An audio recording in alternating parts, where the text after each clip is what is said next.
안녕하세요. 저는 60대 초반에 아들을 둘 둔 주부입니다. 젊었을 때엔 저도 60대라고 하면 인생을 다 산 꼬부랑 할머니일 줄 알았는데요. 막상 60대를 지나고 보니 50대, 40대일 때 마음과 크게 다른 게 없더군요. 다만 제게 일어나는 모든 일에 있어서 조금 더 너그러워지고 초연해지는 여유가 생겼다는 점이 가장 큰 변화라고 할 수 있겠네요. 하지만 그런 저에게도 감당하기 어려운 고난이 찾아오는 바람에 힘든 시간을 보내야만 했습니다.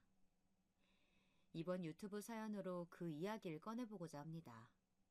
부족한 글솜씨니 마음 편안히 들어주셨으면 해요. 저는 충청도 한 시골에서 남편과 함께 인삼밭 농사를 지어왔습니다. 20대까지만 해도 다른 도시에서 직장을 다니던 저였지만 사촌의 중매를 통해 지금 이곳 마을이 고향이던 남편을 만나 정착하게 되었죠. 뜻하는 대로 흘러가지 않는 게 인생이라고 하지만 어릴 적 제가 시골에서 농업을 하게 될 거라고는 생각 못했습니다. 그건 타고난 농사꾼들만 할 수 있는 일이라고 여겼으니까요.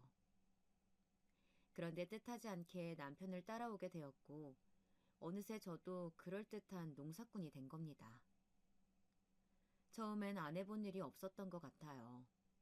고추 농사나 가지 농사도 지어보고 복숭아를 키워서 과수원도 해보고요. 그 무엇 하나 쉬운 일이 없었습니다. 남편과 둘이 일궈내기엔 너무나 손이 많이 가는 일인데다가 여름만 되면 18시간씩 일해야 하는 그야말로 중노동이었으니까요. 해도 해도 끝이 없는 일에 손끝 하나하나가 갈라져 감각을 잃어가도 저는 아내이자 엄마로서 살아내야 하기에 하루하루 최선을 다하며 일했습니다. 남편은 저에게 항상 고맙다고 했지만 남편 또한 참으로 정직하고 성실한 사람이라 잠 한 번 편히 못 자고 몸이 부서질 듯 일해왔으니 저에게도 참 고마운 사람이죠. 그렇게 40년이 지나고 보니 어느새 빚을 갚고 새 집을 짓고 자식들 물려줄 재산 정도 모았네요. 그 모두가 알뜰히 써가며 구슬땀 흘려 모은 결과이기에 저에게는 지난 세월이 마치 훈장처럼 느껴집니다. 적어도 남부럽지 않게 해줄 수 있는 부모가 되었다는 생각에 뿌듯하기도 했고요. 그래서인지 제 삶의 마지막 숙제가 있다면 두 아들이 각자의 자리에서 성공해서 잘 먹고 잘 사는 모습을 보는 게 아닐까 싶어요. 자식 가진 부모라면 다 똑같겠지만 저에게도 두 아들은 제 목숨과도 같은 존재니까요. 이 아이들을 보며 살았고 살고 있고 살아가려고 하거든요. 가난한 시골에서 태어나 그 흔한 장난감 한 번 사준 적 없지만 말썽 한 번 피지 않고 자란 애들이에요. 제가 못 배운 터라 제대로 된 교육도 못했지만 타고난 성향이 그런 건지 참으로 순하게 커주었습니다. 그게 저의 자랑거리이기도 했고요. 둘은 5살 터울이었는데요. 첫째는 살가우면서도 말을 잘 듣는 순종적인 아이였어요. 둘째는 말수는 적어도 우직하고 믿을 수 있는 든든함이 있었고요. 이렇듯 너무나 소중한 남편과 아이들이 있었기에 금전적으로는 부족해도 언제나 화목한 가정을 유지할 수 있지 않았나 싶네요. 그 후 평생 꼬마아이처럼 엄마를 찾을 것 같던 두 아들은 어느새 학교를 가고 성인이 되고 결혼을 해 가정을 이뤄냈습니다. 그간의 시간들이 어떻게 흘러간지는 모르겠어요. 시간은 나보다 아들들에게 더 빨리 적용되는 게 아닌가 싶었죠. 어느새 그 둘이 각각 한 가정의 가장이 되어 있었으니까요. 첫째는 비교적 빨리 회사에 취직해 다른 부서에서 디자이너로 일하던 며느리와 만나 1년 반 전에 결혼해서 서울에 살고 있습니다. 시험을 보고 경찰이 된 둘째도 예비 며느리와 이제 곧 결혼을 앞두고 있었네요. 둘째는 근처 시내에서 일하고 있었으니 더 자주 보는 사이이기도 했고요. 첫째가 30살이 되던 해 처음으로 결혼하고 싶다며 여자친구를 집으로 데려온 날이었습니다. 그날따라 저는 유독 긴장을 많이 했었습니다. 혹여나 시골에 대한 안 좋은 시선으로 인해 우리 집에 들어오길 꺼려하면 어떡할까. 우리가 세련되지 않은 사람들이라 아들과 결혼하길 싫어하면 어쩌지. 여러 가지 생각이 들더군요. 하지만 그런 걱정은 기우였던 듯이 그 아이는 특유의 명랑함으로 우리를 친절히 대해주었죠.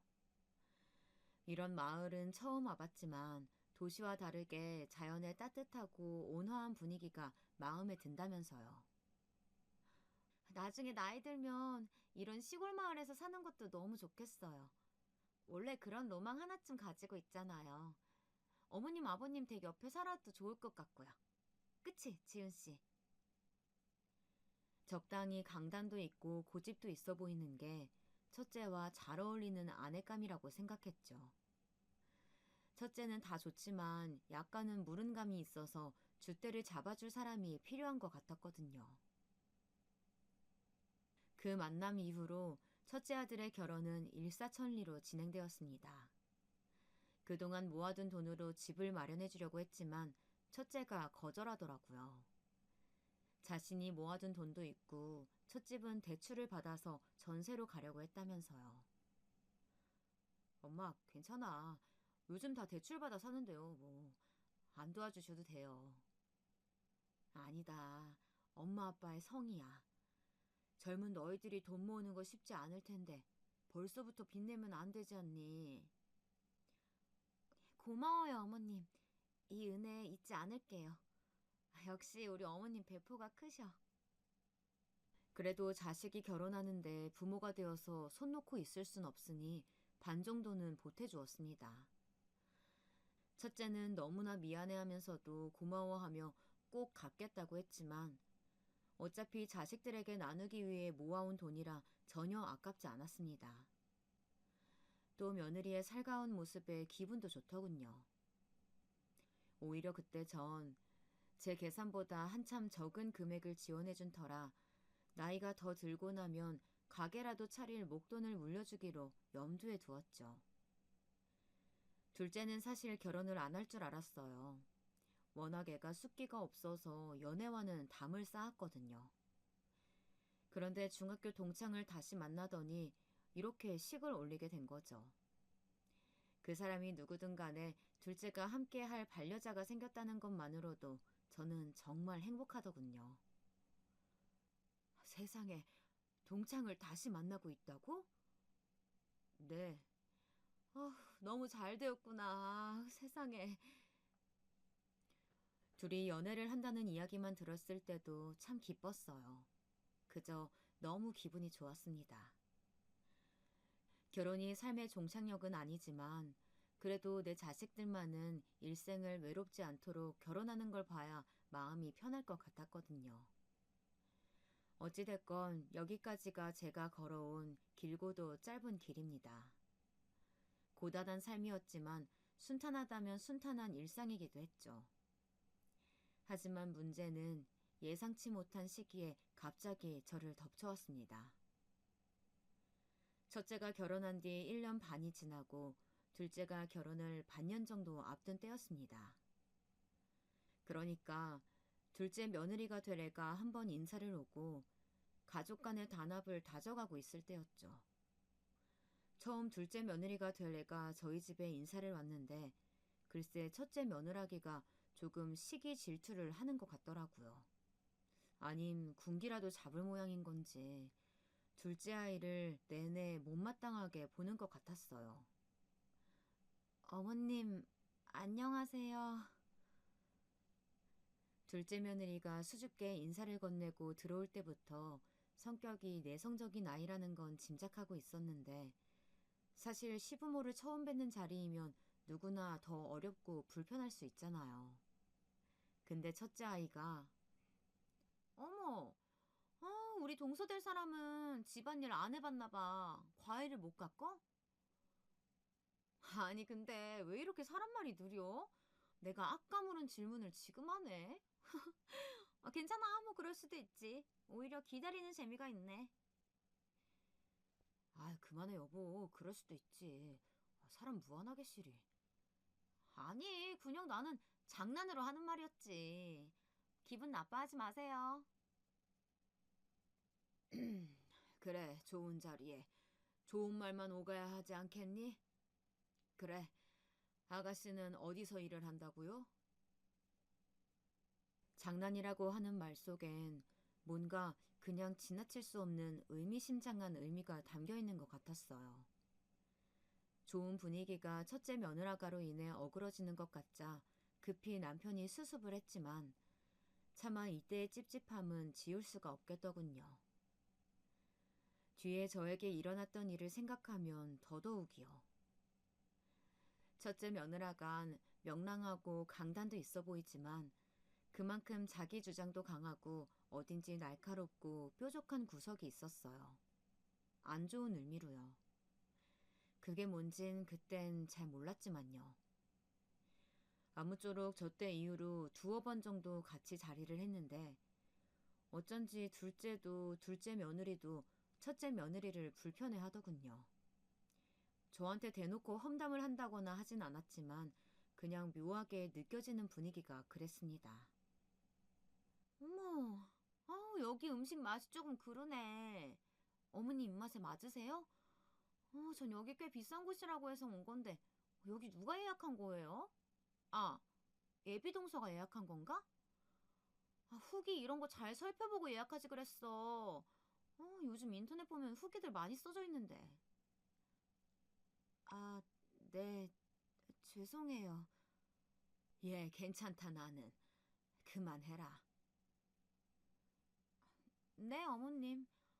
전 어머님 입맛에 안 맞으실까 봐요. 그래서 그런 거죠. 어렵게 자리를 만들어 식사를 하려고 해도 꼭 마지막엔 분위기가 이상하게 이어지더라고요. 그런데 첫째 며느라간 저에게만큼은 살갑고 이쁘게 말만 하려고 했기 때문에 그걸 지적하기가 어려웠습니다. 차라리 저한테 했다면 무슨 말을 얹었겠지만 어쨌든 먼저 집에 들어온 첫째 아이의 마음을 상하게 하고 싶진 않았고 괜한 형님 동서 갈등을 만들고 싶지도 않았습니다. 그래서 넘어가게 되었죠. 지금은 이때 그냥 넘긴 것을 참 후회합니다. 그러다 일이 하나 생기게 되었습니다. 별로 좋은 이야기는 아니지만 상황을 위해 먼저 설명하자면 남편이 나무를 하다가 낮은 절벽으로 떨어진 바람에 다리가 부러진 거예요. 그 뒤로 거동이 불편해졌습니다. 가뜩이나 나이를 먹을수록 농사일이 버거워져서 줄이려던 참이니 남편도 휴식을 취할 겸 여름부터 겨울까지 반년 정도만 아예 쉬기로 했습니다. 몇 년 동안은 계속 살펴야 하는 인삼밭을 제외하고서요. 막상 쉬려고 하니 또 좀이 쑤셔서 싫더군요. 매일 아침 등산을 가고 강아지를 데리고 산책을 다니는 등 틈틈이 많이 움직이면서 운동을 하려고 했습니다. 사람 몸은 너무나 잠깐 사이에도 굳어버리니 최대한 건강을 유지하려고 하면서요. 쉬면서 그동안 못 갔던 교회도 가고 책도 읽고 동네 이웃들과 어울려 지냈네요. 그런데 삶의 여유가 생기니 우리 엄마가 보고 싶더라고요. 엄마는 요양원에서 지내고 계셨습니다. 저희 집은 오남매였지만 엄마가 치매를 앓게 된 탓에 돌봐줄 만한 사람이 없었거든요. 저라도 나서서 모실까 했지만 전 일을 시작하면 왼종일 밖에 있어야 하고 그럴 바엔 차라리 형님들이 모여있는 서울에 계시는 게 좋지 않을까 싶었습니다. 돌아가면서 엄마를 찾아뵈면 될 테니까요. 다만 제가 살고 있는 곳이 요양원으로부터 너무 멀어서 자주 찾아뵙진 못했습니다. 그게 항상 마음의 짐으로 남아 있었네요. 항상 1년에 한 번 겨울에만 찾아뵈었는데 이렇게 쉬게 된 참에 한 달에 한 번씩은 찾아뵙기로 한 거예요. 남편이 함께 갈 수 없으니 그때부터 혼자 기차를 타고 서울을 오가며 엄마를 만나고 왔습니다. 그리운 엄마는 자주 못 만나는 사이 많이 수척해져 있었고 이전보다 더 어린 아이가 되어 있었습니다. 엄마, 나왔어요. 그래. 왔니? 아이고. 제 얼굴도 잘 못 알아봤지만 다행히 이따금씩 정신이 들어 제 이름을 몇 번이나 부르곤 하셨네요. 희미한 목소리지만 그 한 글자 한 글자가 얼마나 감격스러웠던지. 저도 이젠 할머니가 되었지만 엄마 앞에선 여전히 사랑을 바라는 어린 딸이 되더라고요. 그렇지만 자식을 위해서 평생을 헌신하고 살아오신 분인데 이렇게 혼자서 침대에 누워있는 모습을 보니 죄송스러운 마음이 더 컸네요. 그렇게 한 달에 한 번씩 의례적으로 찾아뵌 지도 3달이 지났을 때쯤이었습니다. 남편은 최대한 움직임을 삼가야 했기에 집에만 머무르다 보니 자동적으로 제가 남은 일거리를 도맡게 되었죠. 어차피 여름에 심은 게 없다 보니 큰 일손이 필요한 건 없었지만 이전에 일궈둔 것들을 처리해야만 했어요. 가을이 되니 생각보다 거둘 게 많아서 몇 주간은 꽤나 바삐 움직여야 했습니다. 그런데 그 와중에 엄마 요양원에 갈 날짜가 다가온 겁니다. 바쁜 시기니 일정을 미루려고 했지만 이내 포기했습니다. 안 그래도 지난번에 다녀올 때 하늘이 뚫린 듯 비가 오던 터라 약속을 미뤘었거든요. 그랬더니 요양원 쪽에서 급히 연락이 와서는 엄마가 울고불고 난리를 친다는 겁니다. 막내딸이 오늘 오기로 약속을 했는데 오지 않았다면서 찾아달라고 그런 거라고 하더라고요. 그 이야기를 듣는 순간 말문이 막히고 어찌나 죄송스럽던지. 전화를 끊고서 허겁지겁 둘째에게 데려다 달라고 부탁해 곧바로 서울로 향했습니다. 저에겐 수많은 일정 중 하나지만 그게 엄마에겐 얼마나 소중한 약속이었을지 생각을 못했던 거예요. 그날 요양원에 도착하자마자 엄마를 꼭 깨워놔줬던 기억이 선명하네요. 그래서 이번에도 약속을 변경하지 않고 다녀오기로 한 겁니다. 하지만 하필이면 그날 새벽부터 할 일이 많아서 오전 기차를 놓쳐버리게 되었어요.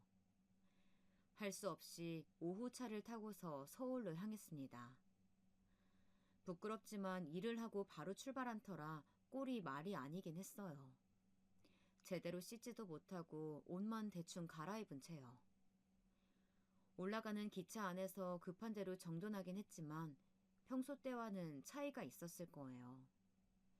올라가자마자 엄마를 만나고 나서 이런저런 이야기를 나누다 보니 어느새 늦은 저녁이 되었더라고요. 뒤늦게 집으로 올라가려니 오전에 무리해서인지 몸은 이미 녹초가 됐고 밤은 깊어져서 난감하더라고요. 염치 없지만 어쩔 수 없이 첫째에게 연락을 하게 됐습니다. 이전에도 외할머니 요양원 가게 되면 본인 집이 근처니 와서 자고 가라고 몇 번이나 말했었거든요. 하룻밤만 신세지자는 생각으로 연락을 해보았더니 고맙게도 바로 오더라고요. 첫째 집은 예전에 첫 이사했을 때 잠시 들린 것 말고는 처음이었습니다.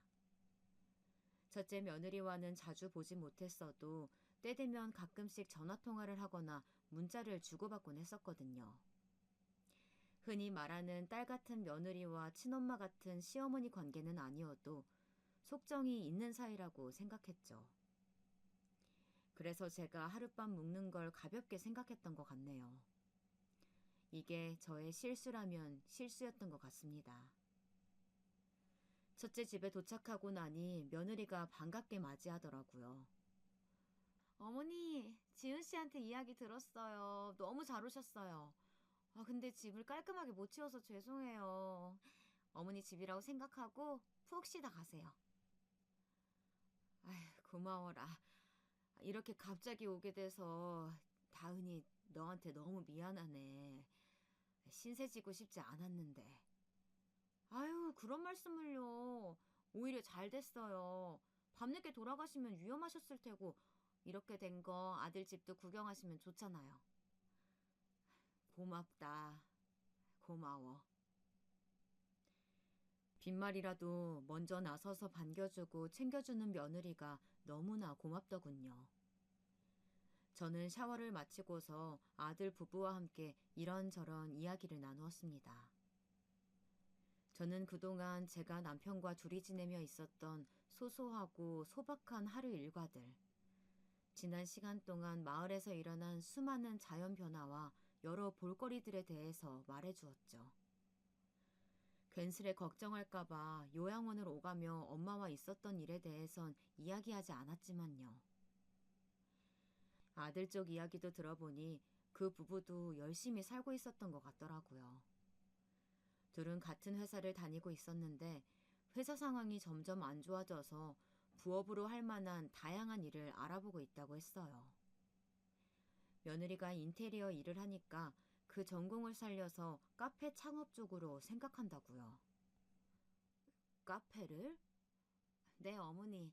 아무래도 회사가 혹시나 상황이 안 좋아지면 그럴 때를 대비해서 하나 창업을 해두면 좋을 것 같아요. 제가 전부터 카페에 관심도 많았거든요. 돈이 조금 문제이긴 한데 사실 회사 월급이 빤하니까요. 그래도 뭐 어떻게든 되겠죠. 그래, 다 때가 있는 거니까 기다려 보자꾸나. 네. 근데 그 때라는 게 언제 올지 참 모르겠네요. 돈이 있어야 때도 오는 건데 말이죠. 그저 나이든 시골 할머니로선 아들과 며느리가 하는 이야기가 무슨 말인지 정확히 알아듣지 못했지만요. 이런저런 생각이 많은 것 같기에 먹고 사는 걸 걱정하는 건 모두가 같은 고민이니 제가 해줄 수 있는 조언을 해주기로 했어요. 대화 중간중간 며느리가 둘째가 하고 있는 일에 대해 묻기도 했지만 저도 자세히는 몰라서 대답해주긴 어려웠습니다. 며느리가 말하길 도련님은 말투가 너무 딱딱하고 경직돼서 대하기 어렵다고 하더라고요. 살가운 첫째와는 전혀 다르다면서요. 그래? 네, 어머님. 저는 좀 어려워요. 아무래도 벽이 느껴지더라고요. 그런가? 나는 내 자식이니까 잘 몰랐네. 낯을 좀 가려서 그런 것 같기도 하고. 그리고 우리 동서 될 사람 있잖아요. 예비 동서도 조금 뭐랄까 사람이 눈치가 없달까? 그런 것 같더라고요. 응? 눈치가 없다고? 네. 아, 어머님은 모르시는구나. 글쎄요. 제가 그날 예비동서 온다고 하루 종일 일했잖아요. 근데 옆에서 거들 생각조차 안 하더라고요. 그 모습 보고 솔직히 좀 놀랐지 뭐예요. 어머님은 뒤에서 일어나는 일이라 모르셨을 거예요. 아무튼 전 그래서 그런지 그때 이후로 동서를 제가 잘 단단히 교육시켜야겠다고 생각해두고 있어요. 어머니는 신경 쓰실 거 없어요. 제가 다 알아서 할게요. 네. 그러면서 또 험담을 시작하는데 저는 그냥 모른 척 했습니다. 그게 집안의 화목을 위한 거라고 여기면서 말이죠. 그리고 그렇게 조금 지친 대화를 나누다가 고단한 몸을 이끌고 이만 잠에 들기로 했습니다. 아들 부부에겐 깜빡하고 말 못했지만 내일 일찍 내려갈 예정이었거든요. 남편이 걱정돼서 오래 자리를 비울 수가 있어야 말이죠. 아들이 안내한 빈 방에 들어가 남편에게 안부 전화를 했어요. 그리고선 누웠는데 잠자리가 낯설어서 그런 건지 몸은 피곤하지만 막상 잠이 안 오더라고요. 그렇게 한참을 뒤척이다가 목이 타서 물이나 마실까 하고 거실로 나왔습니다. 내일 출근할 텐데 혹여나 저 때문에 깰까 주변을 더듬거리면서 조심히 걸어갔죠. 그런데 안방 쪽에서 말다툼하는 소리가 들리는 겁니다. 내가 낄 일은 아니다 싶어서 모른 척하고 컵에 물을 따르고 있었어요. 물이 은은하게 쪼르륵 떨어지는데 그 소리 사이로 며느리의 한마디가 들린 겁니다. 작은 목소리였지만 너무나 선명하게 들려왔어요. 그래서 어머님은 언제 간대? 저는 설마 제 이야기인가 싶어서 천천히 안방 쪽으로 걸어갔습니다. 그냥 끝까지 모른 척 했다면 그 후엔 지금과 아예 다른 상황이 펼쳐지고 있을지도 모르겠네요. 하지만 그때 당시 저는 혹시 제가 민폐되는 일을 한 걸까 겁이 났어요. 그래서 꼭 그 이야기를 듣고 싶었던 것 같습니다.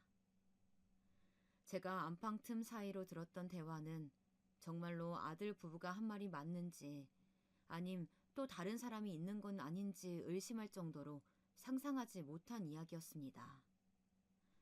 차마 다시 떠올리는 것조차 두려운 일이지만 두 사람의 대화는 분명 이런 내용이었습니다. 그래서 어머니는 언제 간대? 모르겠어. 아마도 오래 계시진 않을 거야. 지금 시골에 일도 많으니까. 아니, 그래서 그게 정확히 언제냐고. 지금도 어머니한테서 호레비 냄새나 죽겠어. 그 스테지 같은 호레비 냄새 말이야. 마주보고 있는데 내 머리가 다 아플 지경이라고. 나 냄새 예민한 거 몰라? 도대체 나더러 언제까지 버티라는 거야? 미안해. 네가 그렇게 민감하게 생각할 줄 몰랐어. 오늘은 아마도 일하고 오셔서 그런 걸 거야. 내일 하루만 더 참으면 되는데 괜찮을까? 엄마는 분명 내일 오전쯤 나가실 거야. 당신이 그랬지. 어머니 요양원으로 병문안 다니신다며. 알고 보면 본인이 다녀야 하는 거 아니야? 저렇게 굼뜨고 냄새나는 노인네는 그냥 요양원에 있는 게 도와주는 거라고. 귀찮게 비위 맞추는 것도 한두 번이지. 알겠어. 미안해. 내가 내일 엄마 가고 나면 우리끼리 외식하자. 너 좋아하는 파스타 먹으러 가자. 내가 레스토랑 예약해둘게. 자기 때문에 참는 거야. 한 번, 이번이 마지막이야. 다투는 소리가 잦아들었지만 저는 그 자리에서 한 발자국도 움직일 수 없었어요. 그 순간만큼은 차라리 꿈이길 바랬습니다. 잘못 들은 거길 바랬어요. 그토록 믿고 의지했던 첫째 아들 부부에게 배신당하고 모욕을 받은 게 너무 수치스러워서요. 나를 저렇게 쓸모없는 노인네로 생각하면서 앞에선 존경하는 어른인 척, 사랑하는 가족인 척 굴었다는 게 정말이지 너무나 끔찍했습니다. 저는 숨죽인 채 다시 방으로 돌아갔습니다. 그 긴 밤 내내 소리가 새어나가지 않게 웅크리고서 눈물을 흘릴 수밖에 없었어요. 그동안 아들만을 바라보며 그 힘든 순간들을 견디고 버텨온 내 신세가 딱하고 안타까워서 울음이 멈춰지질 않더라고요. 내가 훈장으로 여겼던 것들이 다 허사였다는 것을 알게 되니 모든 게 무의미해지는 것 같았죠. 그런 와중에도 더욱 신경이 쓰였던 건 며느리가 말했던 것처럼 엄마가 처음 요양원에 갔을 때도 자식들이 당신을 그렇게 생각해서 보낸 거라고 생각할까봐 겁이 나더라고요. 혹시나 그렇게 오해했을까봐, 만약 그랬다면 이제 와서 그 오해를 풀 수 있을까 하는 생각들로 머리가 너무나 복잡했습니다. 아직도 그날의 절망을 생각하면 지금도 숨이 턱 막히는 기분이에요.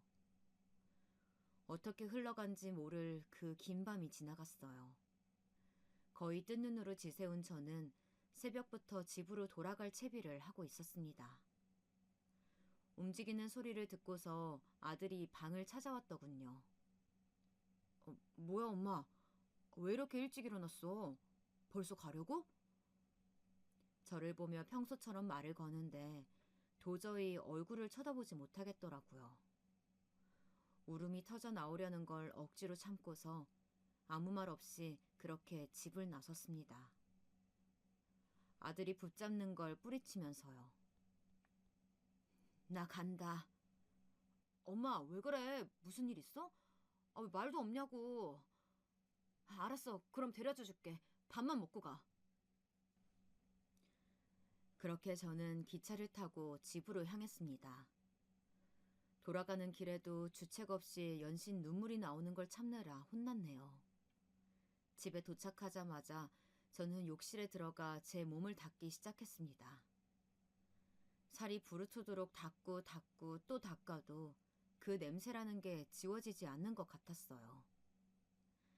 그럼 그건 아마도 제 몸에 밴 삶의 냄새가 아니었을까요? 그게 싫었다는 건 그냥 나라는 인간 자체를 증오했던 거라는 걸 깨달은 거예요. 그렇게 욕실에서 하염없이 몸을 닦아내는 동안 남편이 다가와 무슨 일 있냐고 물었지만 아무 말도 할 수 없었고요. 그 뒤로 제 상태를 걱정한 남편이 이따금씩 첫째 아들과 통화하는 소리가 들렸지만 그래도 방 안에 틀어박힌 저는 여전히 자리에서 일어날 수가 없었습니다.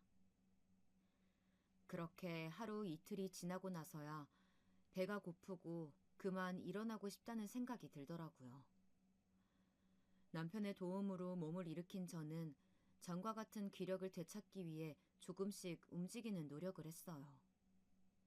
그러자 며칠간 아무것도 말하지 않고 옆을 지키던 남편이 조심스럽게 묻더라고요.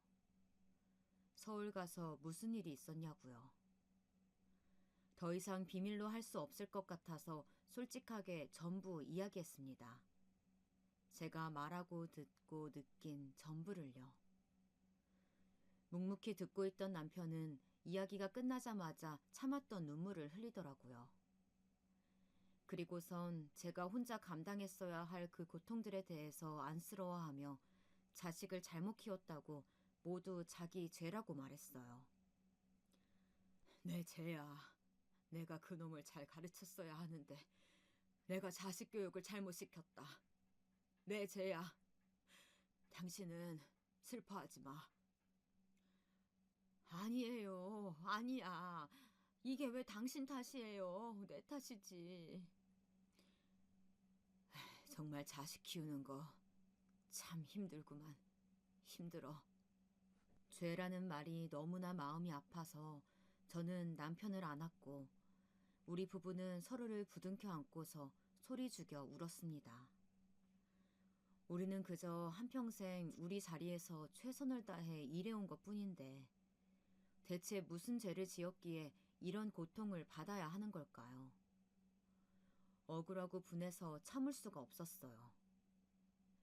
그 뒤로 저와 남편은 깊은 우울감을 느낀 탓에 집 안에서만 머무르며 조용히 생활했습니다. 저희 집에서 가까이 살던 둘째가 이런 변화를 자각하고서 때마다 찾아오기 시작했죠. 우리가 걱정돼서 온 거였지만 좀처럼 입을 열지 않으니 답답해하는 것 같았어요. 엄마, 아빠, 왜 그러세요? 정말 아무 일 없으신 거 맞아요? 괜찮다. 정말 괜찮아. 거기다 둘째 며느리가 될 아이까지 걱정스레 저희를 쳐다보는데 도저히 입이 떼어지지가 않았습니다. 어떻게 그런 말을 다른 자식에게 할 수 있겠어요. 차마 입이 떨어지지 않아 눈길을 돌렸지만 대신 아이들은 곁에서 잠자코 기다리며 우리를 열심히 보필해 주었네요. 그때 정말로 둘째와 둘째 며느라기가 될 아이에게 큰 고마움을 느끼고 있었습니다. 평생 느껴보지 못한 고난의 순간이 우리 부부에게 한꺼번에 찾아와 낙담하고 있었을 때 기꺼이 우리의 손발이 되어준 둘째가 있었기에 조금씩 힘을 낼 수 있었던 것 같아요. 절망 속에서 발견한 희망처럼 말이죠. 그로부터 2주 후 저의 생일이 다가왔습니다. 생일을 챙길 기력이 없어서 이번엔 따로 모이지 않고 개별로 알아서 잘 보내라고 일렀네요. 그런데 눈치 없고 말기 어두운 사람이 제가 걱정됐던 건지 아니면 둘째에게서 다른 소식을 들은 건지 모르겠지만 첫째 부부가 집까지 찾아왔습니다. 양손에 과일과 떡을 잔뜩 사들고선 왔더라고요. 여느 때처럼 반갑게 웃으며 저에게 달려오는데 저도 모르게 뒷걸음질 치고 말았어요. 그 순간 모든 게 정막으로 바뀌었습니다. 저의 반응을 보고서 놀라 멈춘 거지만요. 이에 며느리는 다분히 놀란 듯 보였습니다. 왜 그러세요, 어머니? 무슨 일 있으신 거예요? 아니다. 잠깐 놀라서 그래. 다은이 너도 먼 곳까지 오는데 고생 많았을 텐데 어서 들어와라. 그렇게 예상치 못하게 저의 생일 축하상이 준비되었습니다. 아직은 첫째네 부부를 제대로 마주할 용기가 없었지만 너무 순식간에 진행된 일이라 어쩔 수 없었죠. 둘째까지 오고서야 가족들 전부가 모였고 오랜만에 만난 어색함을 지우기 위해서 아이들은 분위기를 띄우기 위해 노력했습니다. 저는 있는 힘 없는 힘을 짜내서 애써 웃어 보였죠. 그때까지 남편은 첫째 아들 쪽을 아예 쳐다보지 않았어요. 크게 화를 내려는 걸 제가 옆에서 계속 말려서 멈출 수 있었습니다. 오늘 같은 날은 우선 넘기자고요. 그런데 문제는 다 함께 저녁을 먹고서 과일을 먹을 때 발생했습니다. 과일을 하나 집어서 먹으려는데 갑자기 첫째 며느리가 짠 하는 효과음을 내더니 선물 상자를 내밀더군요. 생신 축하드린다면서 가장 해맑은 얼굴로 선물을 준 거였어요. 저는 이번에도 애써 미소 띈 얼굴로 선물을 받아들었습니다. 그리고 조심스럽게 풀어본 그 순간 저는 또다시 얼어붙고 말았네요. 며느리가 준비한 선물은 향수였습니다. 제가 향수를 보며 아무 말도 못하고 있는데 며느리가 옆에서 신이 나 설명을 이어가더라고요. 어머니, 제가 어머니 위해서 고르고 고른 향수예요. 이거 엄청 인기 좋은 제품이거든요. 힘들게 일하시고 나서 이 향수 가볍게 한번 뿌리고 나면 새 옷 입은 것처럼 산뜻하게 바뀔 거예요. 어때요? 좋죠? 그, 그렇겠구나. 그렇게 말하는데 한편으로는 그때 아들 집에서 들었던 목소리가 같이 떠오르더라고요. 지금도 어머니한테 호레비 냄새나 죽겠어. 그 수태지 같은 호레비 냄새 말이야. 마주보고 있는데 머리가 다 아플 지경이라고. 나 냄새에 예민한 거 몰라? 저는 그 어지러운 목소리들을 더 이상 참지 못하고 향수가 담긴 상자를 바닥에 던져버렸습니다. 첫째와 둘째, 며느리와 남편은 그 자리에서 굳어서 얼어붙어 버렸죠. 그리고서 저는 여태껏 너무나 물어보고 싶었지만 다시는 아들 얼굴을 보지 못하게 될까봐 차마 묻지 못했던 것들을 며느리를 향해서 소리쳤어요. 제발 그만해라. 다은이, 너 내가 호레비 냄새 나서 향수 준 거니? 네 눈에 나는 구역질 나는 병균 덩어리니까 이렇게라도 악취 지우고 싶어서 선물해 주는 거야? 너무 고맙다. 네 마음이 잘 느껴져. 겉으로는 웃으면서 헤헤거리면서 네 까만 그 속내가 안 보이니까 모든 게 만만하지? 그러니까 시어머니인 나를 이렇게 기만하는 거 아니냐? 제 악에 바친 외침에 며느리는 놀라서 아무 대꾸도 하지 못하더라고요. 그 와중에 첫째 아들만 뛰어와서는 제 손을 부여잡고 말하길. 엄마, 왜 이래 갑자기? 그게 다 무슨 말이야? 엄마가 왜 병균 덩어리냐고. 그러니까 내가 왜 너한테 그런 존재가 돼야 돼? 지훈아, 너희를 위해 평생을 살았는데 엄마한테 돌아오는 게 고작 그런 취급이야? 네가 어떻게 나한테 그래? 엄마, 다 들었어. 너희 집에 간 날 밤에 너랑 다은이가 이야기하는 거 다 들었다고. 다 들었다고? 정말 그때 다 들은 거야, 엄마? 이런 생일상이 무슨 소용이고 생일 선물이 무슨 소용이니? 엄마 마음을 갈기갈기 찢어놓고선 태어난 나를 축하해주겠다고? 너희 때문에 처음으로 난 태어난 걸 후회하게 됐는데 이럴 거면 차라리 요양원에 맡기지 그래. 더러운 진짜 취급받느니 그게 훨씬 더 사람 사는 것 같겠네. 아들은 더 이상 아무 말도 하지 않았습니다. 그래요. 자기가 사람이라면 어떤 대답도 할 수 없었겠죠. 제 울부짖음에 둘째는 어느 정도 상황 파악이 된 듯 아직도 제 손을 붙잡고 있던 첫째를 제게서 떨어뜨려 놨습니다. 남편은 아들과 며느리에게 크게 호통치며 꾸짖는 것 같았습니다. 그러자 며느리가 그제야 저에게 와서 말하더라고요. 죄송해요, 어머니. 들으라고 한 이야기는 아닌데 들으셨다니 우선 사과는 드릴게요. 그런데 솔직히 어머니도 너무한 거 아니에요? 그날도 저희 상황 어려운 거 말했는데 끝까지 도와주겠다는 말씀 한 번 없으셨잖아요. 하다못해 뭐 가게 여는데 필요한 거 없냐고 묻지도 않고 열심히 하면 때가 온다니 일단 영양가 없는 말만 하셨잖아요. 저도 알아요. 지금 어머니 우리 경제적으로 도와주고도 남을 만큼 모아두신 거요. 그럼 대놓고 돈을 달라고 했으면 그게 더 나았을까요? 그럼 그거대로 싫으셨겠죠. 제가 그동안 시댁에 못한 게 뭐가 있는데요? 저 원래 그런 성격 아니에요. 살갑고 밝고 엉겨붙는 그런 성격 아니라고요. 그렇게 노력했는데 어머니는 우리 위해서 해주신 게 대체 뭐가 있냐고요.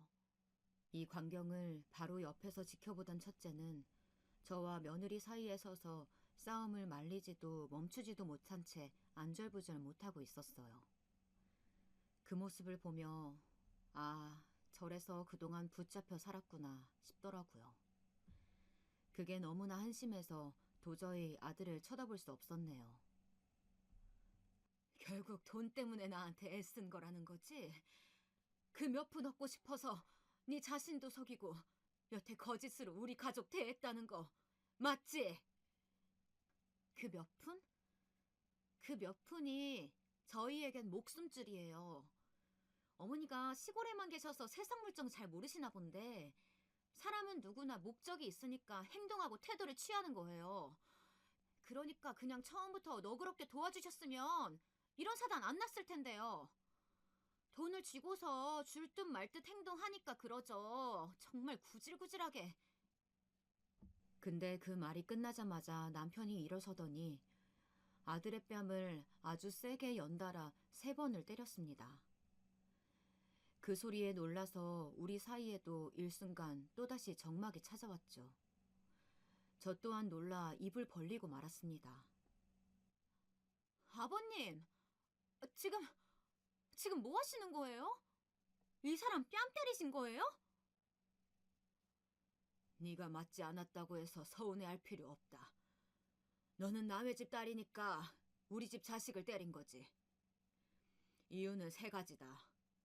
지 애미가 며느리랍시고 들어온 애한테 욕을 듣고 있는데 멍청하게 서서 말리지도 못했으니 때린 거고, 엄마 피눈물을 흘리게 했으니 때린 거고, 이제 앞으로 이딴 나약하고 우유부단한 자식을 봐줄 일이 없을 테니 마지막으로 때린 거다. 이제 정말로 끝이니까 이만 나가라. 아버지, 아빠, 죄송해요. 잘못했어요. 나가라고. 내 말 안 들리니? 남편의 말에 아들은 울음을 터뜨리면서 그제야 잘못했다고 말하더라고요. 그러자 며느리가 일어서서 아들을 억지로 일으켜 세워서 나가버렸습니다.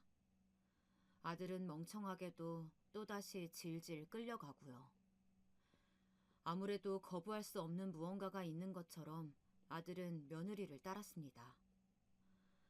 둘 사이에 어떤 이야기가 오가고 어떤 위로와 명령을 주고받았는지는 모릅니다.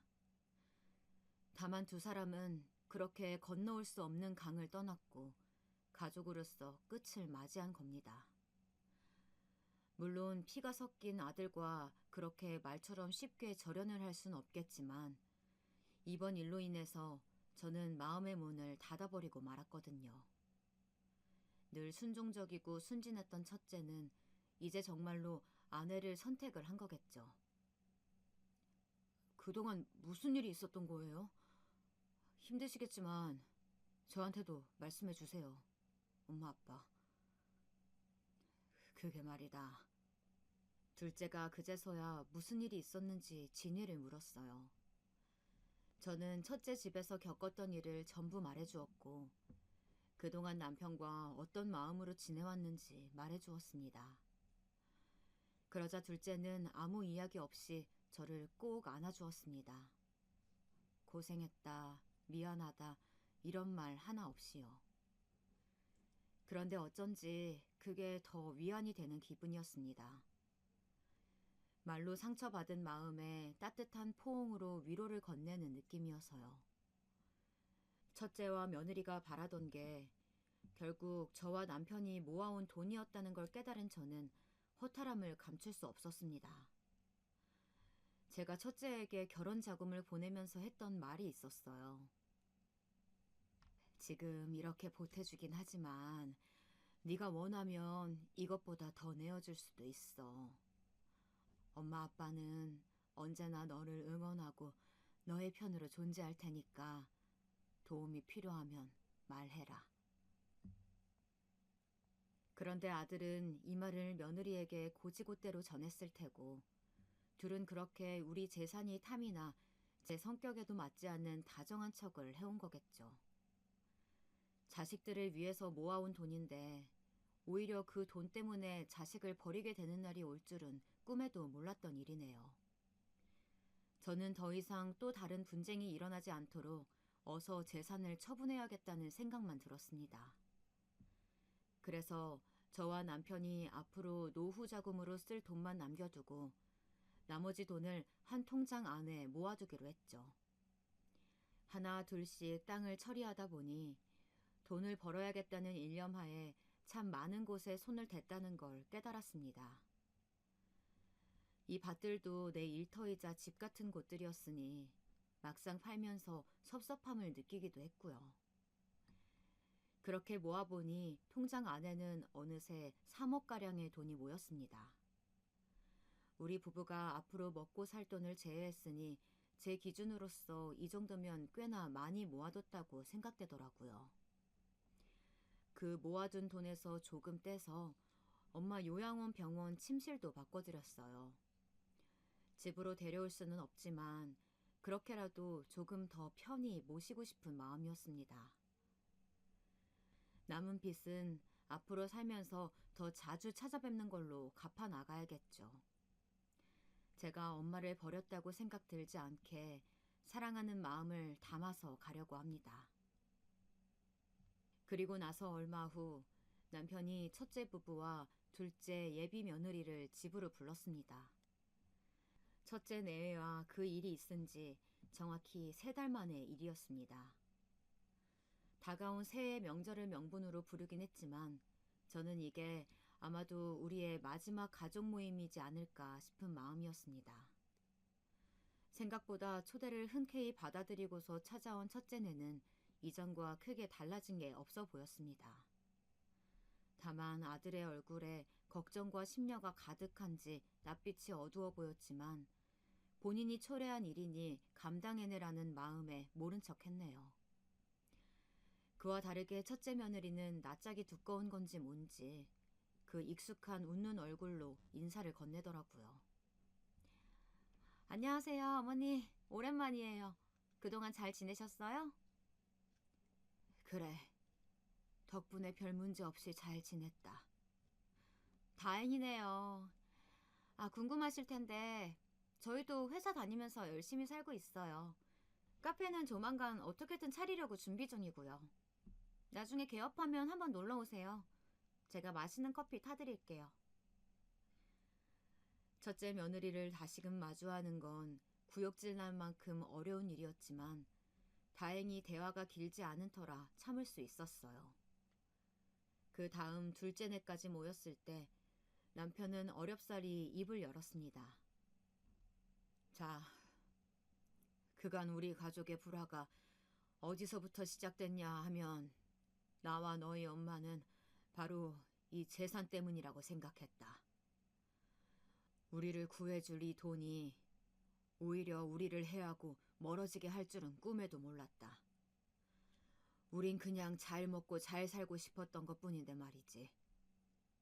그래서 너희 엄마와 상의한 끝에 마지막 결정을 하기로 했다. 재산을 전부 처분하고 자식들에게 양도하는 일이지. 그리고 우리는 둘째에게 모든 재산을 넘기기로 했다. 자, 통장 가져가라. 이 말을 들은 첫째가 벌떡 일어나 통장을 빼앗아서 금액을 확인하더라고요. 3억? 3억을 모았다고요? 그래서 지금 이 거금을 지석이한테만 다 주시겠다는 거예요? 말도 안 돼. 이건 아니잖아요. 나도 엄마 아빠 아들인데 이제 와서 연애를 아예 끊기라도 하겠다는 거냐고. 맞았어. 연을 끊겠다는 이야기야. 네가 그토록 바라던 돈인 거 알아. 그럼 경솔하게 굴지 말았어야지. 부모를 욕보이고서 재산을 물려받을 수 있을 거라고 생각했니? 얼굴에 침 뱉는 자식한테 돈 내어줄 만큼 우리 그렇게 무지한 사람들 아니다. 그걸 지금이라도 너희가 깨닫길 바란다. 엄마 제정신이야? 정말 제정신이냐고. 내가 장남이야. 내가 이 집 장남이라고. 아버지, 저번에 제 뺨까지 후려쳐놓고서 성이 안 풀리셨어요? 그쯤 했으면 됐잖아요. 자식이 실수했다고 이렇게 내치시는 거예요? 뒷감당 가능하세요? 뒷감당이건 뭐건 우리가 다 알아서 하마. 그러니 넌 이제 그만 나가주겠니? 더 이상 소란 피우지 말고. 흥분한 아들을 붙잡고서 이렇게 이야기하는데 며느리가 갑자기 무릎을 꿇고서 흐느끼기 시작하더라고요. 처음엔 얘가 왜 이러나 당황했지만 일으켜 세우거나 말리진 않았습니다. 이젠 대체 무슨 이야기를 하는지 궁금하기도 해서요. 역시나 며느리는 궤변을 늘어놓기 시작했습니다. 어머님, 아버님, 일단 결정하셨다면 돈이 얼마든 원하는 대로 처리하세요. 저는 저에게 주어진 상황 속에서 열심히 살아가면 되니까요. 그런데 저는 사실 저번 일을 오늘 꼭 사과하고 용서 구하고 싶어서 온 거거든요. 그것만은 알아주셨으면 좋겠어요. 어머님 이야기했던 것도 전부 진심이 아니었고 어쩔 수 없는 상황이 만들어낸 저의 오만함 정도로 받아들여줬으면 좋겠어요. 다은아, 나는 어쩔 수 없니 오만함이니 그런 말들 어려워. 그래서 그냥 그게 너의 진심이라고 생각하려고 한다. 그리고 돈은 욕심 없다는 말로 들리니까 다행인 것 같네. 우리 모든 땅 팔아 번 돈 다 저기 있거든. 지석이 결혼 자금으로 알뜰히 잘 쓸 수 있도록 옆에서 응원만 해주거라. 이 말을 듣자마자 며느리 얼굴이 울긋불긋해지더니 또다시 첫째를 데리고 나가려 하더라고요. 그런데 이번엔 첫째가 나가지 않고 버티는 겁니다. 글쎄, 정과는 정반대의 상황이었네요. 나가려면 당신 혼자 나가. 난 여기 있을게. 이렇게는 못 나간다고. 당황한 며느리가 첫째를 억지로 끌고 나가려고 했지만 첫째는 이 예상치 못한 상황에 흥분을 한 건지 꿈쩍도 하지 않은 채 남편에게 따지고 있었죠. 저는 부엌에 가서 물을 떠와 첫째의 얼굴에 부어버렸습니다. 아무리 돈에 눈이 멀어도 그렇지. 이제 남은 한 명 네 편까지 외면할 거냐고요. 첫째는 그제야 정신을 차렸는지 아무 말 없이 젖은 얼굴만 닦다가 이내 빠져나갔습니다. 둘째와 예비 며느리만이 그 아수라장이 된 자리를 조용히 정리했고요. 엄마, 괜찮아요? 괜찮다. 형이 저럴 줄은 몰랐네요, 저도. 한숨을 푹 쉬던 둘째는 제가 안쓰러웠는지 그날 밤새 제 곁을 지켜주었습니다. 그리고 한바탕 난리가 지나고 나자 거짓말처럼 평화가 찾아온 듯 했어요. 저와 남편은 매일 손을 잡고 뒷산을 걷는 운동을 하기 시작했습니다. 그러다 보니 남편의 거동도 조금씩 편해지기 시작하더라고요. 그 시간 동안 대화할 기회도 늘어나면서 남은 노년을 즐기기 위해 각자의 꿈에 대해서 몇 날 며칠 이야기하기도 했어요. 근데 여기서 한 가지 예상치 못한 일이 있었네요. 둘째가 그간 화를 많이 참았던 건지 저한텐 내색을 하지 않았는데 자기 형을 찾아간 겁니다. 그리고 한바탕 크게 소동을 일으켰다네요. 그 소동은 다시 저희에게로 돌아와 첫째는 둘째가 자기를 주먹으로 쳤다면서 그런 자식은 동생도 아니라고 고소를 하겠다고 했습니다. 엄마, 어떻게 할래? 나 이 자식 고소할 거야. 엄마가 선택해. 고소 막고 싶으면 돈으로 막아. 안 그럼 나 얘 깜빡 넣어버릴 테니까. 객기 어린 한마디에 전 고개를 절레절레 저었습니다. 내 아들이 어쩌다 이렇게 된 건지, 아니면 원래 이런 아이였던 건지 너무나 황당하고 비참한 기분까지 들었습니다. 근데 거기다 첫째 며느리도 이 연극에 가담하기로 한 작정인지 처음에는 제게와 무릎을 꿇고 빌더랍니다. 자기가 정말 잘못했다, 사죄드린다, 저를 봐서라도 이 사람 용서해달라, 장남이지 않냐. 서두가 참 길었습니다. 결국 마지막으로 요구할 건 재산이면서 말이죠. 솔직히 조금 흔들리기도 했습니다.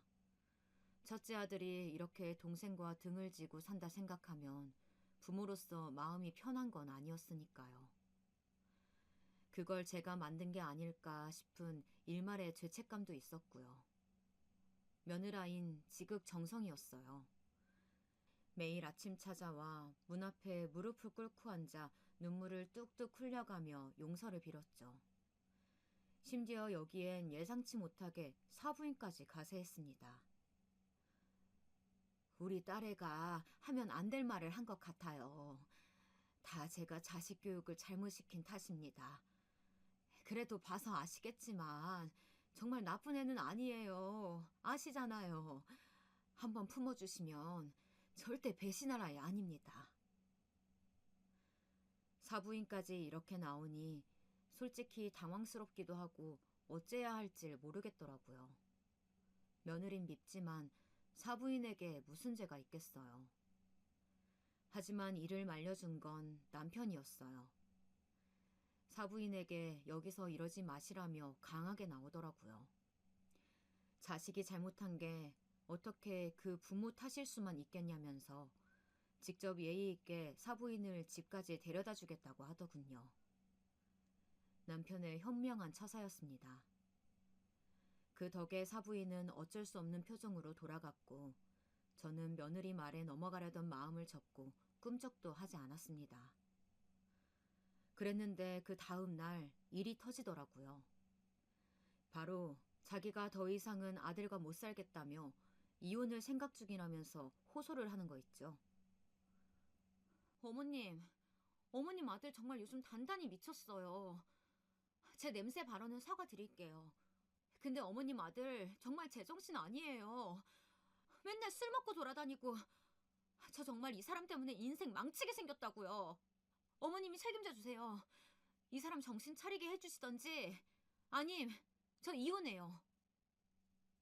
요란하게 차려입고 나타나선 저한테 이혼하겠다 선전포고를 하는데 아들이나 며느리나 둘의 속셈이 너무 빤해 보이네요. 어떻게 할까 순간 고민을 하다가 그냥 경찰을 부르고 처리하게 했습니다. 엄마, 정말 경찰을 부르면 어떡해요? 왜? 못 부를 거 있니? 너 고소 그런 거 좋아하잖니. 어디 한번 해봐. 자신 있으면 해보렴. 엄마. 어머님, 저는 그게 아니고. 제 행동에 둘 다 어지간히 당황했는지 죄송하다며 떠뜸거리더니 사라지더라고요. 어이가 없었습니다.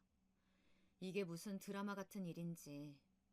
그래도 다행스러웠던 건 남편이 옆에 있었다는 겁니다. 남편이 이런저런 취미 활동을 해보자며 주의를 다른 데로 돌려주더라고요. 당신 골프 배우고 싶다고 했잖아. 그거 배워볼까 같이? 그럴까요? 남편의 노력 덕에 전 다시 마음을 다스리고 살아보기로 했답니다. 아들 녀석 때문에, 며느리 때문에 제 인생 꼬였다고 생각하면 한도 끝도 없으니까요. 언젠간 철이 들겠지만 그때를 울며 기다리고 있을 수도 없는 노릇이니 신경을 끄기로 했어요. 그리고 남편과 함께 뒷산 운동 열심히 하면서 쉼을 가졌죠.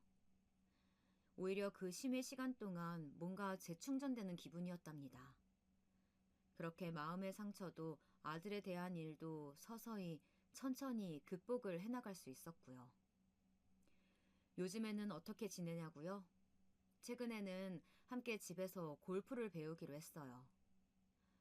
과연 그게 될런지는 모르겠지만요. 우리 둘째는 무사히 결혼을 했습니다. 너무 멋진 신랑과 너무나 아름다운 신부였죠. 누구보다 기쁜 마음으로 축하를 해주었는데 두 사람은 왠지 저와 남편처럼 평생 서로를 아껴주며 살 것이란 예감이 들어요. 이번 예감은 저번과 다르게 분명합니다. 그런데 혼자서 모든 재산을 물려받아서 그런지 둘째가 자꾸 남편과 저를 모시고 살겠다고 하더라고요. 아니다, 괜찮아. 우린 그냥 지금 이대로가 편해. 원래 젊은 사람들은 젊은 사람들끼리 사는 거야. 고맙지만 저희는 한사코 거절했습니다. 괜히 한 지붕 아래 둘째네 눈치를 사서 볼 거 있나요? 나이가 들었다 해도 꼭 자식에게 기대어 살라는 법은 없으니까요. 한 차례 위기를 겪고 난 우리 부부는 이제야말로 일상의 행복을 온전히 받아들일 준비가 되어 있다고 생각해요. 그리고 첫째는 이혼을 했다고 들었습니다. 카페를 창업하는데 자금이 부족하니 의견 충돌이 일어나고 결국 크게 싸운 후에 이혼을 했다고요. 우리와 그런 일이 있고 나서부터 싸움이 잦았다고 하니 둘의 의견도 100% 맞는 건 아니더라고요. 그 두 사람이 헤어지고 나면 첫째 혼자서 단 한 번은 우리를 찾아오지 않을까 싶었는데 아직까진 오지 않았네요. 하지만 멀지 않은 시간 내 오게 될 거라고 믿습니다. 저도 아들을 다시 아들로 받아들이기까지 마음의 문을 여는 건 너무나 오랜 시간이 걸리겠지만 그럼에도 아들이 먼저 손을 내민다면 엄마로서 잡아줘야 할 것 같습니다. 나에게 실망과 상처를 안긴 자식이지만 나를 버리지 않았다면 치유의 희망은 언제나 존재하니까요. 저의 사연 재미있게 들으셨나요? 이 짧은 시간 동안 정신을 못 차릴 만큼 정말 많은 일들이 있었는데요. 남은 시간을 온화하고 평화롭게 보내라는 의미로 미리 아픈 채찍을 맞은 거라고 생각하려고요. 앞으로는 아내나 엄마로서보다는 온전한 저의 삶을 살기 위해 또 다시 남은 날들을 열심히 살아내고 싶어요. 긴 글 들어주셔서 감사합니다. 여러분의 삶도 그 어느 때보다 평화로운 날들이길 바라며 이만 마치겠습니다.